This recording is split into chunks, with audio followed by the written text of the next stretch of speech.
Speaking of fight, before the end of the show, Man City played Tottenham. Kate, you got to play the champions.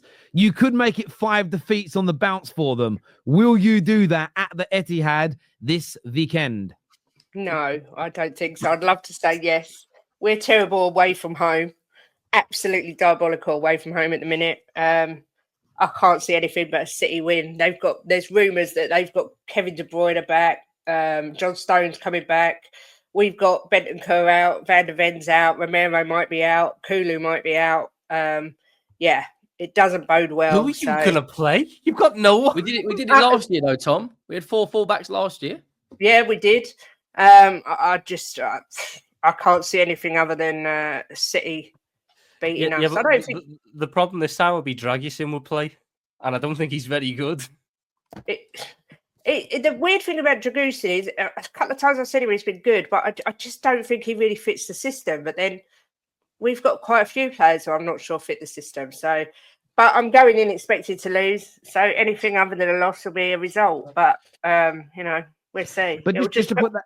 I don't think just to put this out there. So Spurs is injured. This is on whoscored.com. So I'm going by theirs. Van der Ven's out. Wilson Odegaard. He's out. Richarlison, Bentancur. Says Mickey Moore's doubtful. Then Romero and Werner are doubtful. But City's list includes Rodri, Oscar Bob, Diaz, Akanji, Grealish, all out and doubtful. Akanji, Stones, Doku, Nunez, Foden, all down as doubtful as well. So they're going to have an injury list somewhere near the same size as yours, though. But Grealish and Doku and De Bruyne and someone else you said are all expected to be back. But It doesn't matter. It doesn't matter at the minute. I don't even know what to say about Spurs at the minute. All I know is if we lose, the meltdown on YouTube will be even more monumental than it has been for the last 2 weeks. I have a hot take on Tottenham. I want to say one thing. Man City have just pulled off a masterstroke. Guardiola signs a new contract the day before they play us. Mm-hmm. It's been announced. It's 2 days before you don't play on tomorrow. Saturday. I think it's Friday. That's perfect for them. Also, Rodri's going to come out holding his Ballon d'Or, get the crowd up. Their morale is going to, even though they've just lost 4 in a row, they're going to be thinking, we're the champions. What position does Morale play? Is Morale going to help them defensively? Because they can see a lot of goals. I think Kate is right. Like I did my Premier League predictions earlier, and I actually predicted a 2-2 draw. And that was before I found out that Romero and Van der Ven were both. You've got a lot of jam on your donuts, haven't you? A lot of confidence there. 2-2. The thing is, we turned up there last year with a back 4 of Davis, Royale, Porro, and Udogie. And we had a lot. You could argue a hell of a lot more weak in squad. By the way, on the Pep Guardiola news, it's just come out. First of all, they said it was 1 year. Then the media have said that it's 1 year with a following. It's now been redone. It is a new 2-year agreement. He is here until 2027 straight. It's going to be a new 2-year deal. I wish you'd fuck off. I really do. Surely that they're going to be walking into the ground tomorrow thinking our manager's going to be prepared to stay with us regardless of this court case. Rodri brings out his shiny Ballon d'Or. Tottenham are going to have a makeshift back 4. Haaland's going to be licking his lips. They've got to be thinking, we are right up for this. But we've got to be thinking. The thing is, we've got Fulham away, Fulham at home and Bournemouth away coming up. And like Kate said, our away record is absolutely diabolical. We've lost to Brighton. We've lost to Crystal Palace. We've lost to Newcastle. I think the only away game we've won in the league this season is Man United. Henry. We drew with Leicester. Henry, you're going to have a good January. Your manager's going to be gone by then. Don't worry. Do you know what, right? I saw a thread earlier on Twitter, and I think if we lose this game, Chelsea, Bournemouth, Fulham, all coming up next, it's going to be a Spurs thing that Tottenham will get a result on Saturday. Let's get it. I don't think Ange is going anywhere anytime soon anyway. Hey, you might be mistaken because obviously I'm looking at Tottenham. I'm looking at Tottenham losing to Crystal Palace and Ipswich, much worse teams than you guys, much worse squads than you guys. And now it's a situation where you're looking at the manager. You're like, you dropped off at the back end of last season. You started off the season quite poor. You're also in the Europa League where you're supposed to do well. You're rotating your team against big opponents in the Europa League where you should be testing yourself in a competition where you want to win.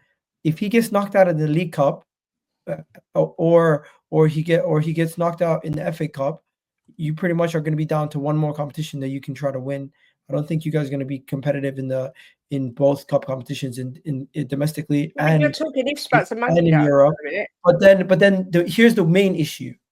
I don't see him as a manager who's able to change the game and get you guys back into games. I'm looking at how you guys start games. You guys start games poor and concede early in about 5 of your games this season. And defensively, with 1 or 2 players out, your defense drops off a cliff. And I'm looking at Ben Davies. I'm looking at Dragusin. I don't even know if Dragusin's that good. Back-to-back errors leading to goals in some of these games. Funny thing is, Eagle, with all these things you're saying about my team, we're still only 3 points behind scary Arsenal. Guess what? Don't matter because you're irrelevant. And your manager. Oh, really? Oh, you know a lot about us, though, considering how irrelevant we are. Your manager's going to get sacked. Okay. And it might actually be good for you guys because hopefully because the next manager you guys bring in might actually be a little bit better. I think Ange is not. I think Ange and your club don't align because he was thinking he came for a long-term project, and I really do think some of the players and the fans are going to give up on him very soon. And the board already talking about backing him during an international break is a kiss of death. And we've got no Bentancur either, have we? So I don't know what our midfield's going to be either. Will there not just be Sarr, Basuma? Oh, Basuma's out as well. He's very doubtful. It's probably going to be Maddison, Kulu, and Sarr. No, Kulu's doubtful.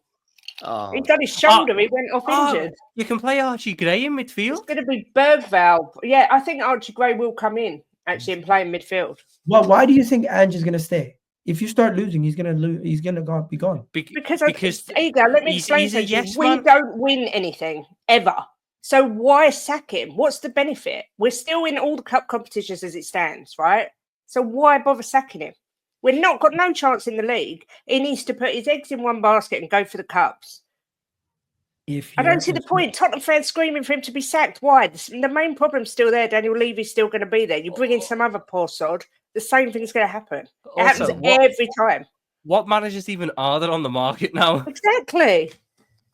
I don't see what the point of sacking him is. Give him to the end of the season and see. But Ten Hag wins trophies. Ten Hag wins trophies. Oh, piss off. If he puts all his eggs in one basket, he gets a year 2 to win a trophy. He can win them in year 1.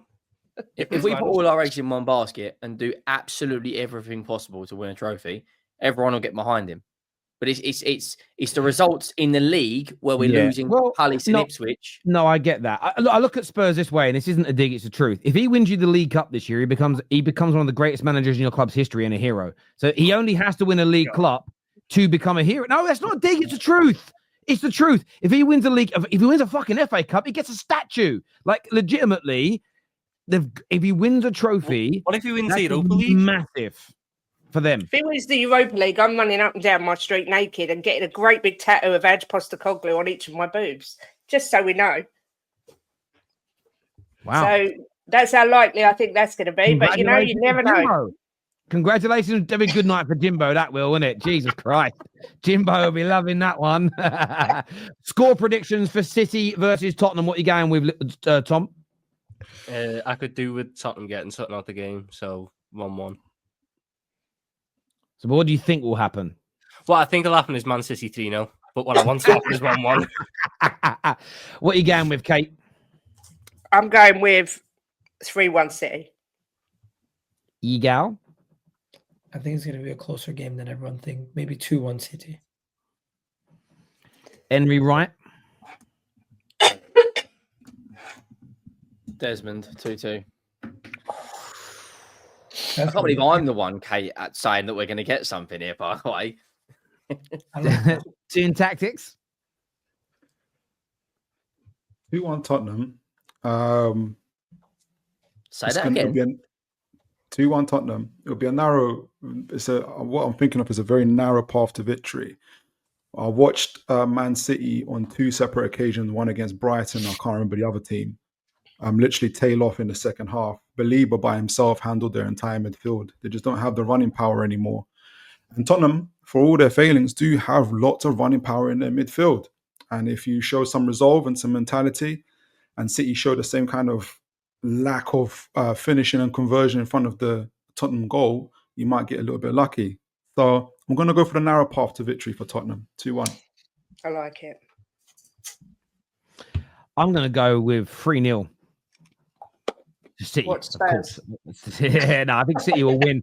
I think they'll end this. I mean, especially the noise that's going to be there now. Their fans are going to be absolutely over the moon right now because, first of all, for a long while, we all thought it was a 1-year extension, then a 1 year with an option.